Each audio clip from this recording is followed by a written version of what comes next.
and then I'll have you unmute. Okay. Yeah, perfect. Just get rid of a little background noise. Hello, hello.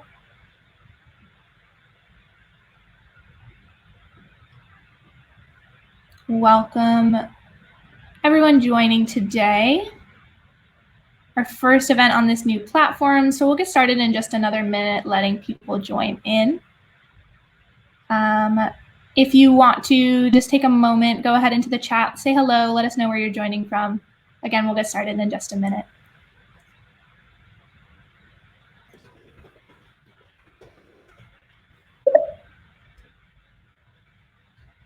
Perfect. You are muted. That is correct, Ronald.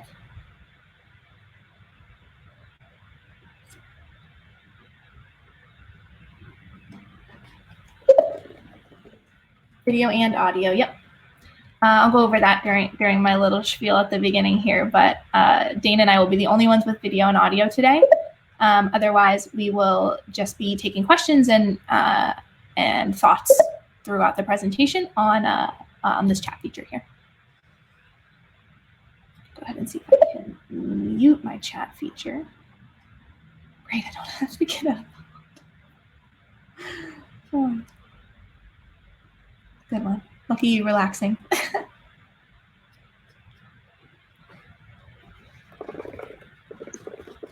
All right. We are 2 minutes after the hour now. I'm going to go ahead and start my spiel. It takes about a minute, and then I'll hand it over to you, Dane, and we'll get started with today's presentation. So hello and welcome once again. If you haven't been to a webinar with us before, my name is Heather Grant. I'm one of the community admins here at the Maintenance Community by Upkeep. Thank you so much for joining today. If you are not already a member of the maintenance community, we have just sent the link to join in the chat there. So please go ahead and use that. We'd love to have you join us. Today we have Dane Bowers joining us for our presentation. Dane is the founder of modla.co, excuse me, Dane. With a reliability engineering background, Dane's unique mix of engineering and business knowledge helps bridge the divide between the bottom-up and top-down approaches to asset management. He is also available as an expert with the maintenance community, so he can answer any questions live in the Slack group as well. The recording from today's session and all of the slides you're going to see here today will be available in the community Slack probably tomorrow. If there's anyone else who you know who would benefit from hearing some of Dane's expertise, either that he shares today or ongoing, please feel free to send them the replay or the invitation to Slack as well. One final piece of housekeeping before we get started. As Ronald kind of asked about, we are having only Dane and my cameras and microphones on today, so yours will not be turned on. If you want to answer any questions of Dane or ask any questions of him as well, please feel free to use the chat feature or the questions feature on the right side there. I'll keep an eye on both, so we're sure to answer all of the chats that come through. If you're having any other technical issues, please let me know in the chat there, and we'll be sure to jump on that. Again, you can submit questions all throughout the presentation. We'll have some time at the end to answer anything that comes up. Thank you once again for joining. And Dane, I'll turn it over to you to talk about establishing value frameworks. Awesome. Hope everyone can hear me okay. Thanks, Heather, for the intro.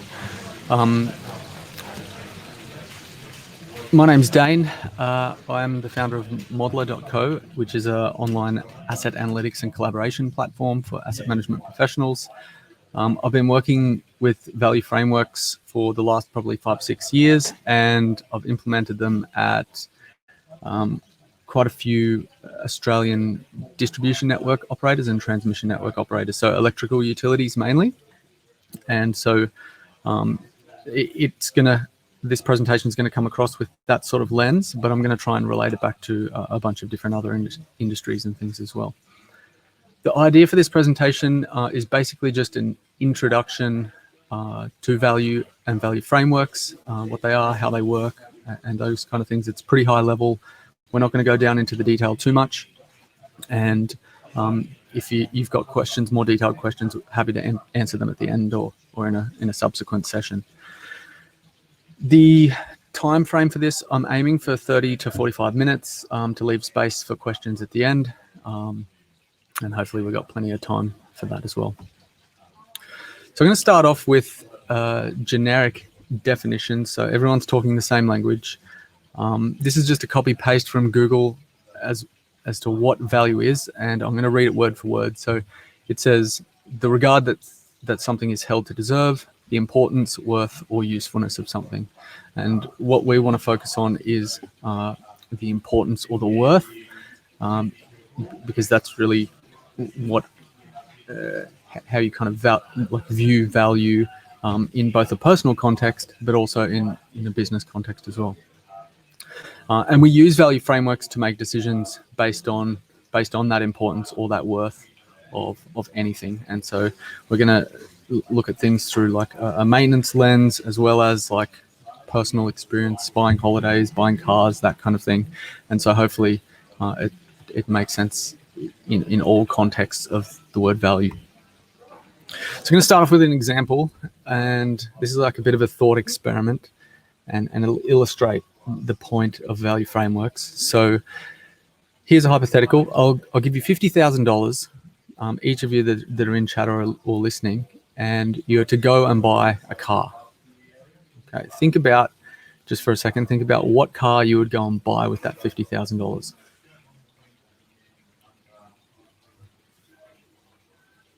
Hopefully everyone's got a picture in their head. Now, even though I gave everyone the same amount of money, I'm pretty sure that every single person would have picked a different car that they would go and buy. And this is because some people place higher importance on different things. So, for example, the color of the car, if it's a performance car or not, the size, utility, fuel efficiency, the brand name, the features, all of that kind of thing. So what you're actually doing is you're making a decision based on all the different parameters that you value. Okay. And the application of this is that you're not just ranking different cars against each other. So you're not just picking a Subaru over a Toyota or whatever it is. You're even trading off very similar cars against each other. Like one's a color I don't like, but it's a little bit more expensive, or one has lower miles or Ks on it, and you're making trade-offs that way until you come to a decision on exactly what car you want. And what you're doing here is you're considering everything that's important to you, and you're trying to maximize that value that you get for the $50,000, which is what everyone has to start with. And this process is exactly what a value framework is. This is a value framework at work. And so you note that the price of the car is the same for everyone that buys one, but the values that people have differ between all the different people that are listening. You might note that this is entirely subjective and based on the opinions of the people, and this is exactly the point. So this is precisely why we need to document it. And just like people can have value frameworks, organizations have value frameworks as well. What they want to achieve and maximize is different business to business. And if we have a way of documenting and thinking about how we make those trade-offs, then we can kind of deploy it at scale and have everyone aligned to a common goal. One other thing I just want to note is that value frameworks, like in the example that I just gave you, they change over time. So if the car that you want now may not be the car that you want in 10, 15 years. Maybe your situation changes. Maybe your family is expanding and you want room for dogs and you want to go off-road and whatever. So these aren't meant to be a static approach to valuation. They are meant to evolve over time. And it's one thing to keep in note because it's a continuously improving process. All right, so what is a value framework? What elements are in it? Well, the first thing is it contains what is important to your organization. And for the purposes of this presentation, I'm going to call them value measures. These are the things like color, number of Ks, performance capabilities, and so on with regards to a car. But in the organizational context, these might be things like safety, risk, environmental risk, financial return, anything else that the company thinks is valuable. A value framework also contains how they're used to make decisions. We call this a value function, and it's basically how all of those different elements are combined and aggregated up to a valuation of that car, or of that investment, or of that maintenance strategy, or whatever it is. So it's a combination of weightings and how you roll them up. It also contains how your company, or even your personal preference, calculates value, and this can be like a formula, or in the terms of risk, it might be something like probability, or probability times consequence. In terms of a car, it might be just you're going to assign a dollar value for every K that it's gone, or something like that. But we need to document and capture how we're going to make those trade-offs and those assumptions, and they're basically encapsulated in what we call a value model. And it also includes agreed cost and standard metrics. So these are just general assumptions that are going to be made across the business, or across your own life.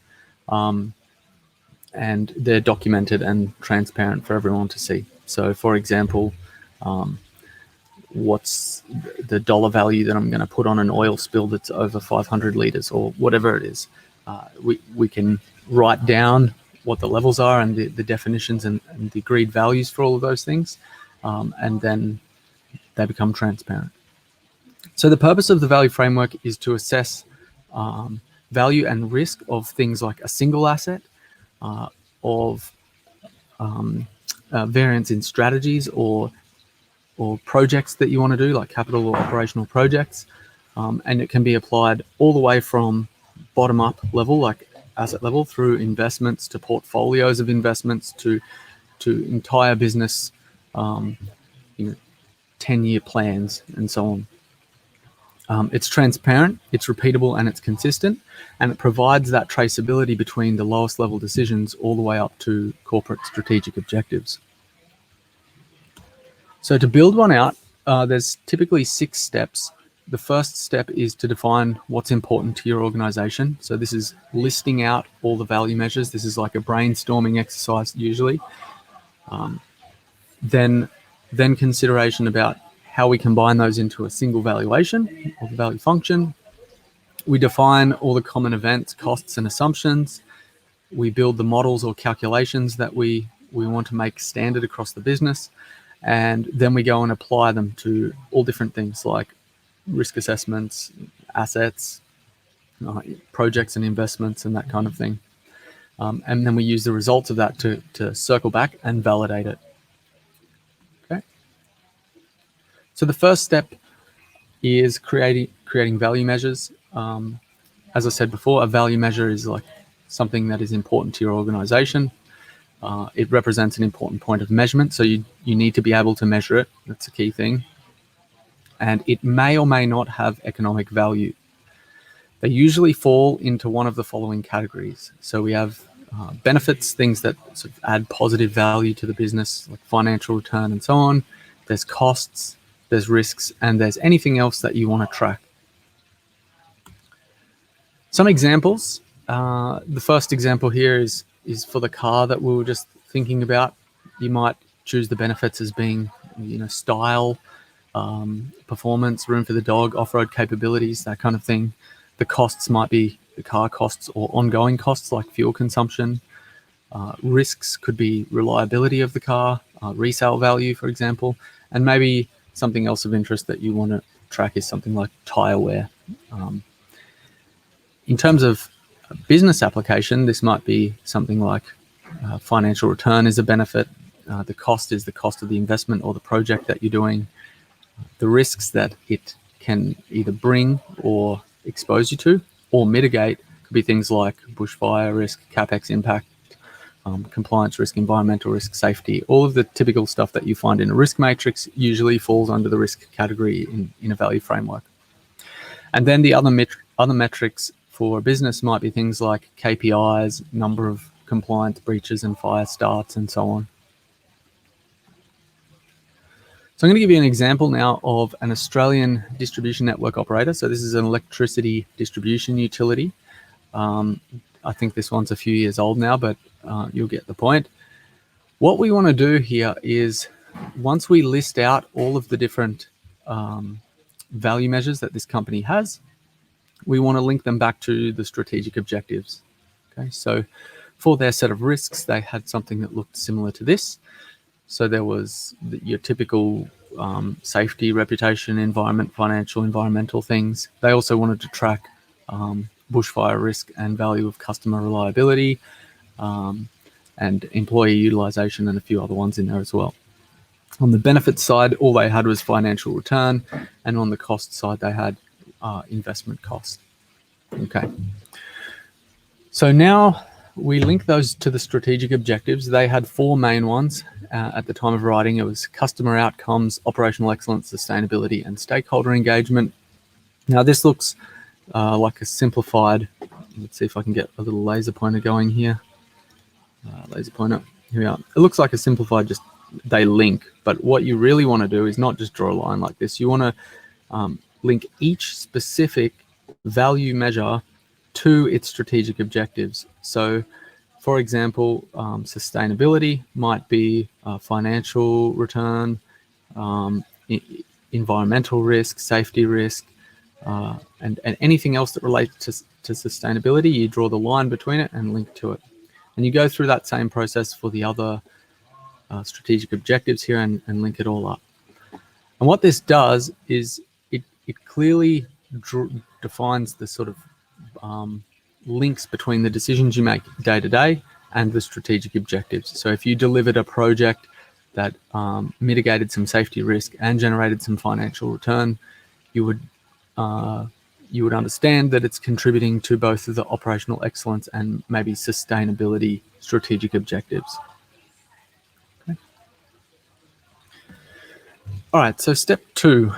Now we understand what's important to the organization and why it's important. We need a way to combine them into evaluation for anything that we want to use it on.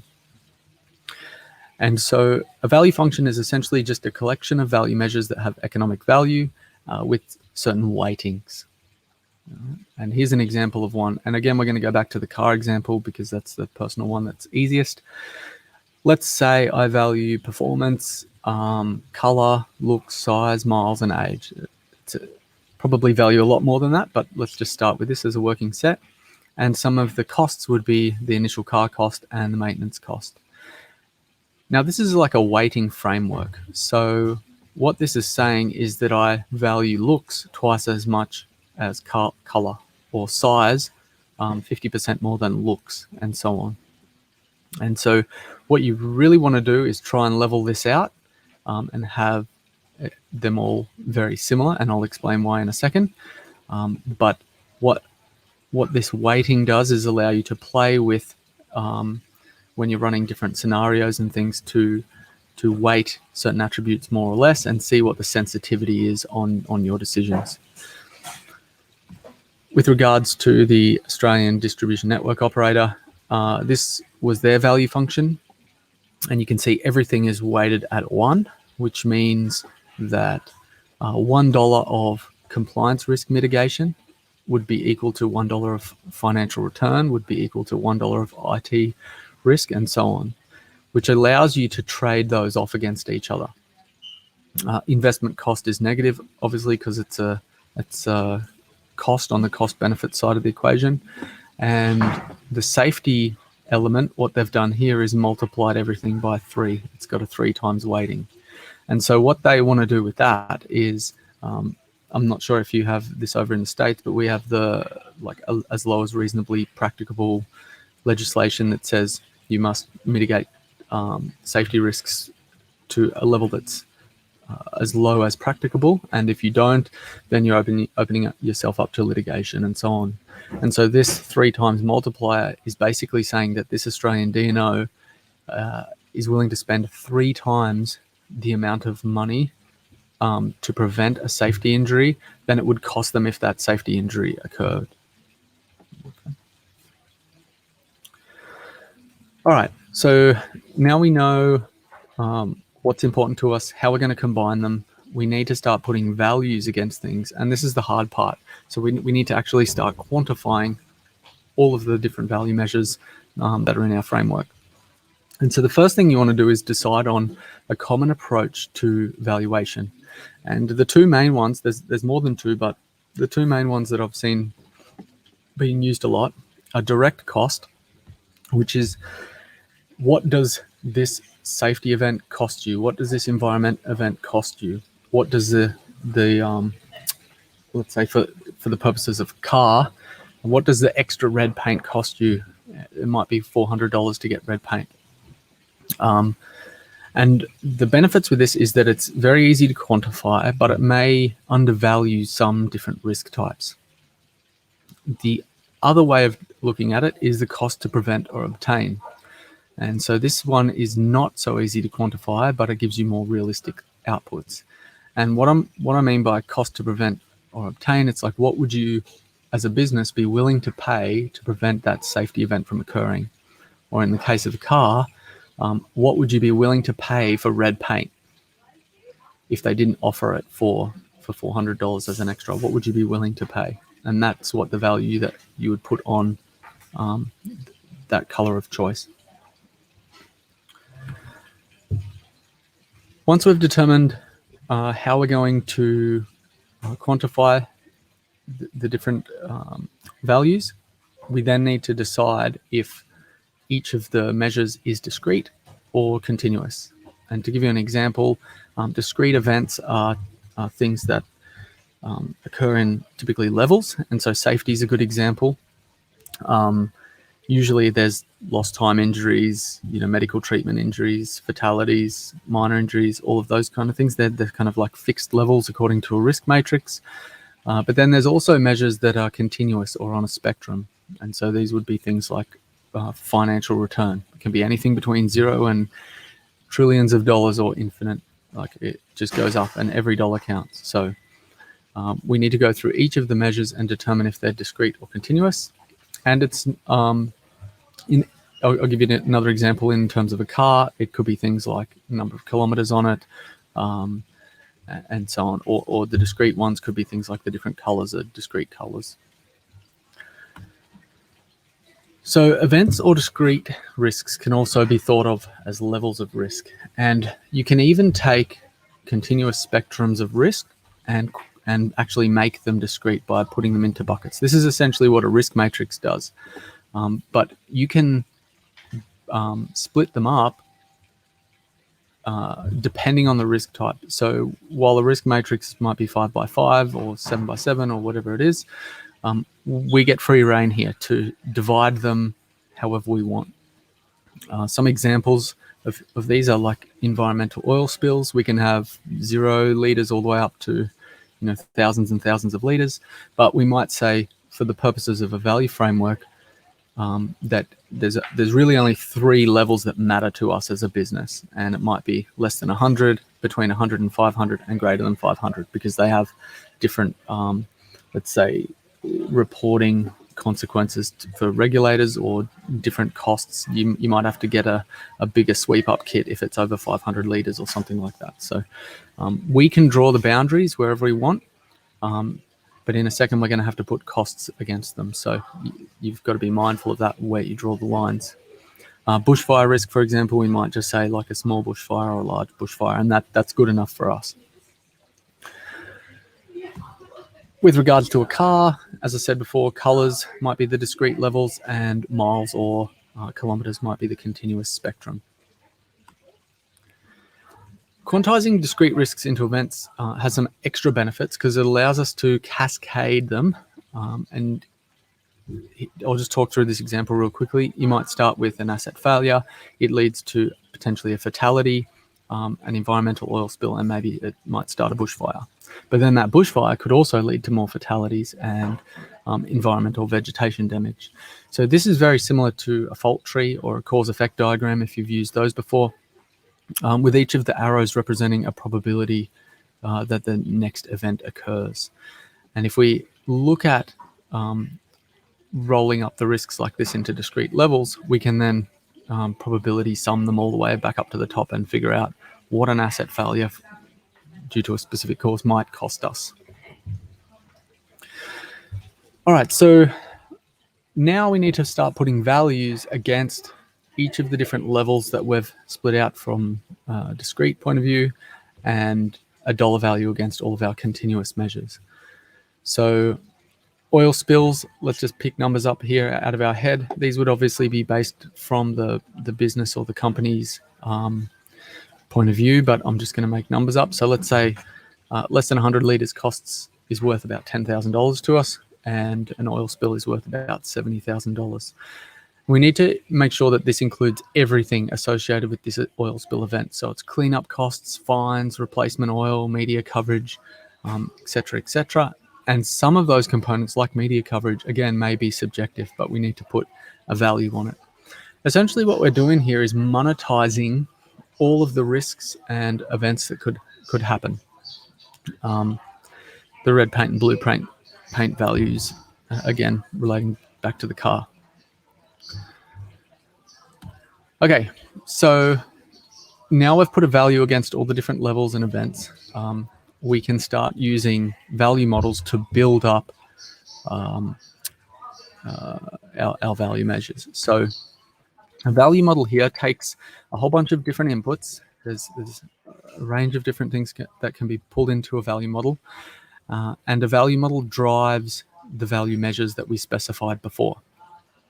Okay, it can use anything from asset data to investment data, user input, your agreed definitions that you've come up with at a company level, or any combination of the above. And then those outputs can be used for making business decisions, reporting, valuing different assets or investments or projects, and running different scenarios and constraining on them to see what the best outcome for the business would be. Okay, just as an example here, we might have something very simple like a risk assessment, where you take a probability of some event occurring, a consequence level of event occurring, and the value model, all it is a calculation that multiplies those two together and drives something like safety risk or environmental risk, or one or more of these measures. Okay, you can think of those models as a calculation, and they drive the value measures from formulas or methods that we define in those models. And these become standard business calculations that can be reused. So just like your risk assessment process is documented, you also need to document all of your different other assessment processes. They can be as simple or as complex as you want. The simple one, as I said before, is like a risk assessment type. The complex ones, when you get down into asset reliability, it starts to become pretty complex pretty quickly. But you might take tens or hundreds of different inputs to calculate probabilities of failure and different consequences of failure. And so those calculations that are contained in the value model can be anywhere between super simple and crazy insane to understand. All right, so how does it fit all together? Because now we need to start building those elements up into the big picture. We start off with the list of value measures that we defined. Now, some of those make up a value function. So these are the ones that have economic value to us.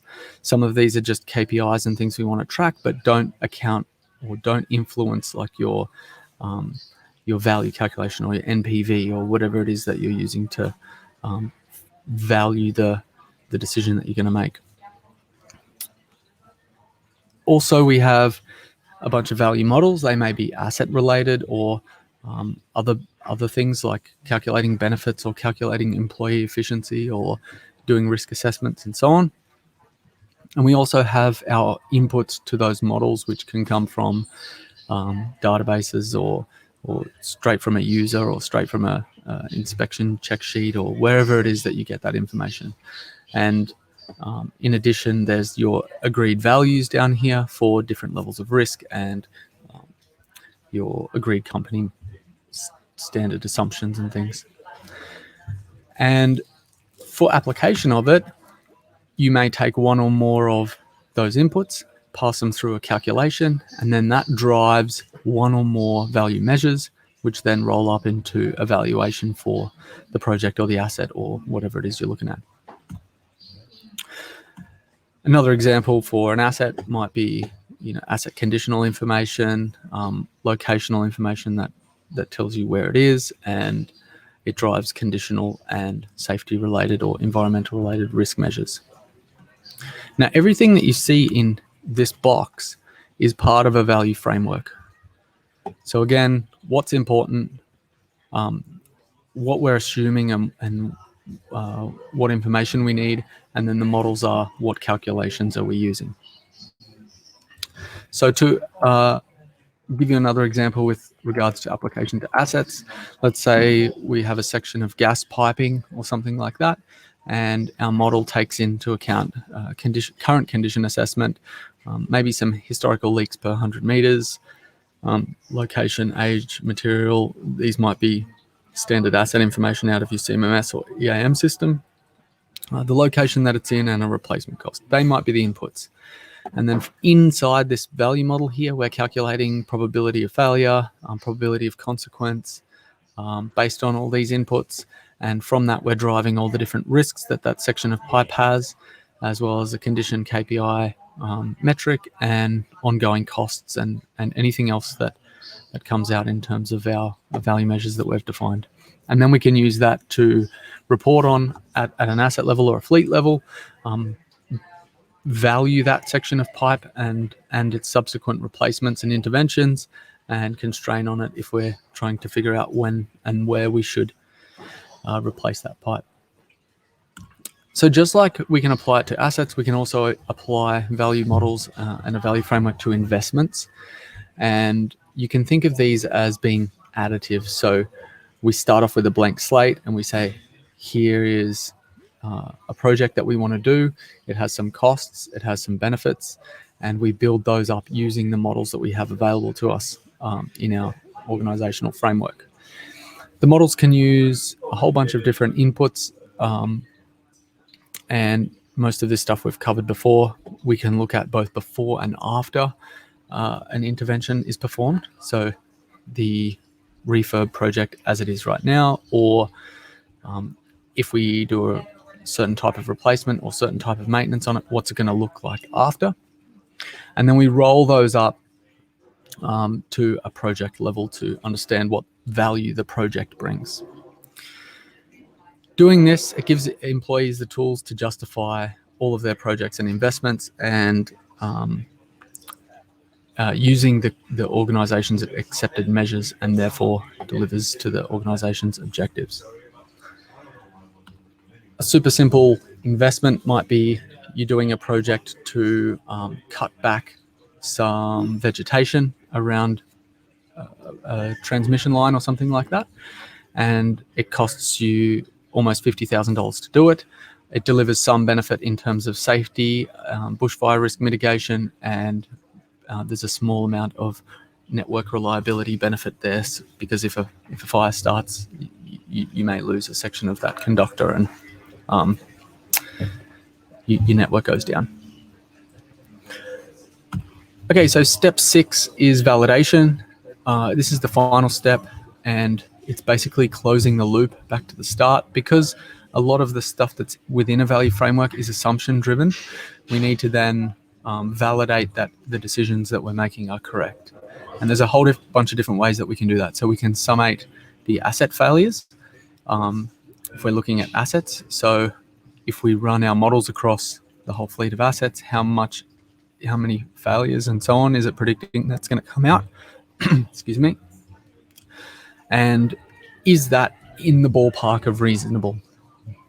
If the models are saying there's going to be 100 failures and you've only had one in the last 5 years, then something's off, and we need to go back and revisit our assumptions and go back and revisit our logic.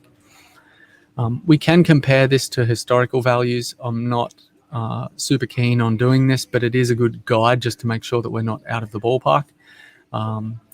And then we can look at like the portfolios of projects that we do as well, and see if this is a good mix for what our business wants. And if it's not, if it's sort of prioritizing one type of project, for example, safety initiatives, and they're always getting up and going to the top, and none of the other ones that we want to do are coming in, then maybe we've overweighted certain measures in that framework, and so we can go back and review it and revise it. And again, as businesses change and as the context changes, we need to keep going back and revising those assumptions. So it's a living, breathing framework. All right. I want to step back a bit again and just think about potential other applications of value frameworks, because we use them every day in all of our decision making. Just like the car example, we can look at potentially buying a house and what you value when you go to buy a house. Things like location and size and, if it's renovated or if it looks new, and aesthetics and all of that kind of thing would come into play for that. If you're doing something like valuing stock market or stock prices, you might take into account like net assets of the company, the management team's capabilities, and a whole host of other measures. So the application of value frameworks is pretty much endless. It appears wherever we make decisions. This whole process is about just documenting it, making it transparent for everyone to see, trying to poke holes in it, and then revising it and making it better and better and better, so that everyone's aligned on the same way of thinking as the board or the people that are setting the strategic direction. Okay, as a recap, we can use value frameworks to make decisions that deliver benefits in different areas. So you can trade off things like IT projects which deliver employee efficiency with upgrade projects or maintenance strategy changes, for example. Understand why and how you're making those trade-offs. And you can do this because everything's on a common scale or level playing field. And ultimately, that's like a dollar value equivalent. So again, the steps of building a value framework are understanding what's important to your business and defining the value measures. How you're going to assign value to it and make those trade-offs is the value function. All your assumptions and business accepted values should be documented, along with all of your calculations and models that you want to use. So it all starts with a solid foundation, which is a value framework. Cool. I hope this has got you thinking about looking at things through a value lens. I'm going to open the floor now to questions. Hopefully it's been short and sweet and just got you thinking about some new ways of looking at the world. Thanks. Super cool. Thank you so much for sharing, Dane. Really appreciated you, walking us through the whole process using such a great case study as well. Really helps illustrate kind of all the main points you're talking about there. If there are any questions from the audience, please feel free to add them in the chat or in the questions. I don't see any coming through yet, but I actually had one or two just kind of come up as you were sharing a little bit there, Dane. I noticed you said you don't really like looking at historical information kind of as you're planning or as you're reviewing and finalizing the value framework. I'm just curious why. I feel like usually people are pretty keen on looking back at historical performance in order to kind of move forward. I'm just curious why not. Oh, can you hear me? Yeah. Am I on mute? Yes. No, you're good.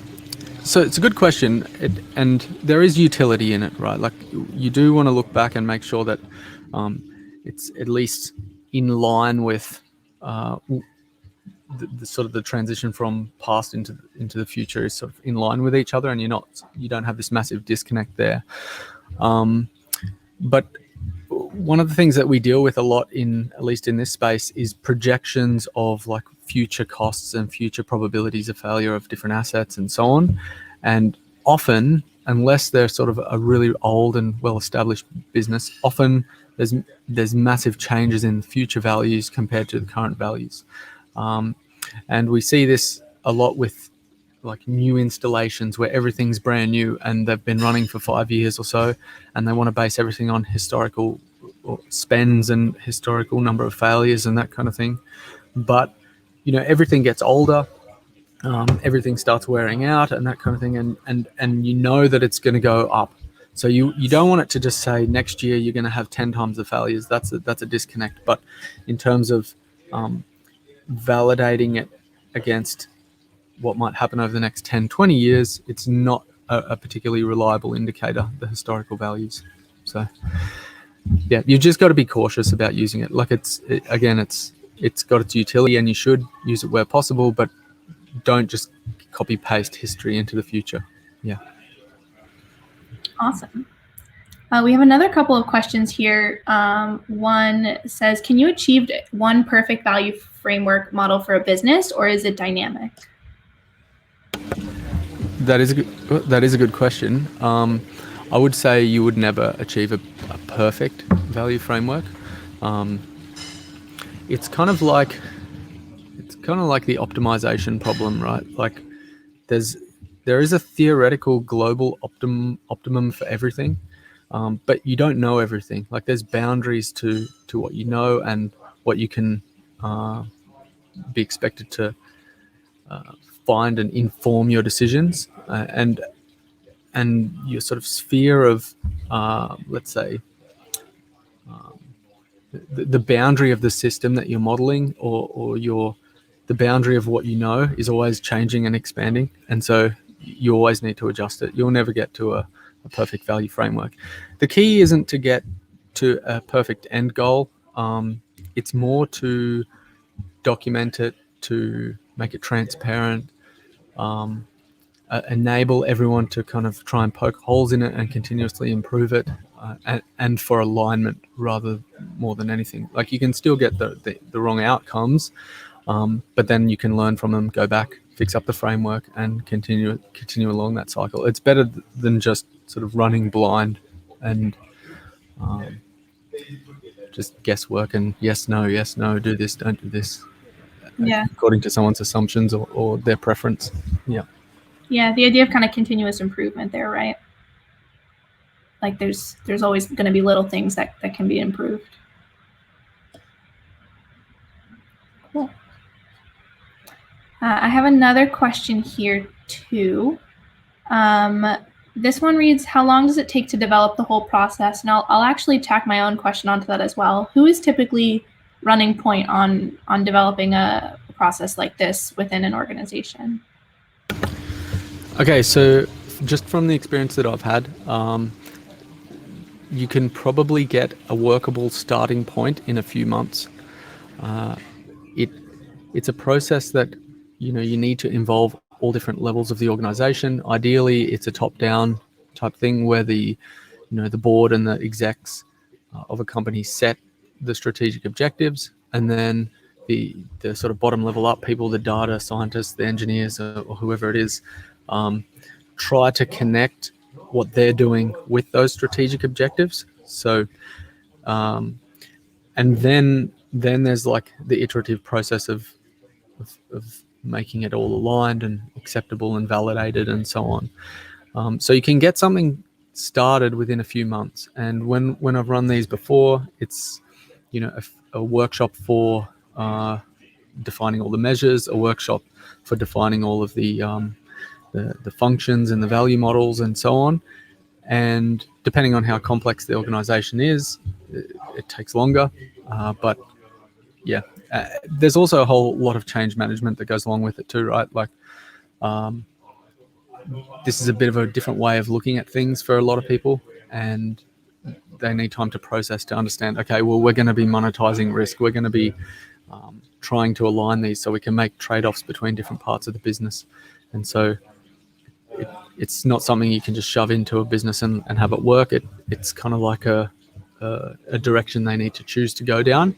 And I think it's a direction that everyone will eventually be forced upon. Like the regulators here in Australia are now mandating that these electricity companies start quantifying all of their risks in an economic sense. So it's a journey for them. So yeah. Was there two parts to that question? So one was who you need to get involved. It's basically everyone, but it is a exec-driven thing if possible. Typically, when we go in, the execs get involved for the strategic objectives side, and then everyone else, the sort of mid-level managers, connect the dots between their teams and those strategic objectives. And yeah, I would say 3 to 6 months for 3 months for a workable solution, but needs to be improved. 6 months for one that you can get working that's relevant currently, but then you need to maintain it. So an extra sort of couple months here and there to revisit it and refine it and review it is a good approach as well. Cool. I have another one, and then anyone else in the audience as well. I'm wondering what's like one of the most common challenges that teams working on this face, and how would they overcome that? Good question. So there's a few at different levels. One of the most interesting ones, let's go down this path for a bit. One of the most interesting ones is once you have standardized all of your formulas and your assumptions and everything like that, and it's all documented and everyone agrees that it's all aligned, you then get to the point where you're going to go and apply it to real world decisions. And when we look at electricity distribution companies and they've got hundreds of projects that they want to do in the next 15 to 20 years, and they all get valued, and some of them get pushed to the top because they have higher value than others, that starts a whole world of different, like, fighting and bickering within the company about whose project's more important and so on, because now they're actually seeing the results of these models telling them that their project isn't cost beneficial compared to all of the other ones in their business. And then people start fighting for their positions, or they're like, oh, well, you know, I've always done it this way type thing. And you start to get people trying to pull back away from this approach and go back to their original, you know, spreadsheet driven things, mainly because before they were in charge of a whole bunch of money that they could spend, and the business has now determined that isn't as valuable as spending in other areas like HR or IT projects or whatever it is. There's some, sometimes it can create a bit of tension and things, but like it basically calls a spade a spade. It says, this is what they're valuing, this is what the business is valuing, this is how much they're valuing it at. And unfortunately, your projects don't stack up, or they don't stack up as well as they did before. And it goes back on them to either, are they justifying their projects fully? Are they showing all the different benefits? And then again, back to the continuous improvement process, where you've got to make sure you've accounted for all the different measures and they're all valued correctly and so on. And so it's a common cycle, like continuous improvement cycle. It's common to sort of get a bit of friction at that application stage is probably one of the big challenges for us. Awesome. Well, thank you for your thoughtful answers there. If you have no other questions, I think we'll leave it there for today. As we mentioned in the beginning, Dana's available in the maintenance community Slack space to answer any questions that you may have further on this topic. So please feel free to join and send him a message or ask the community in general, and tag Dane to jump in there. Dane, thank you so much for taking the time today and giving us this presentation, this wonderful information about establishing value frameworks. We will see you next time. Dane, you made it there, but I think you're just saying goodbye. I said, thanks for having me, and chat to you next time. Cheers. Awesome. Thanks so much, and everyone have a great rest of your day. Cool. Bye. Bye.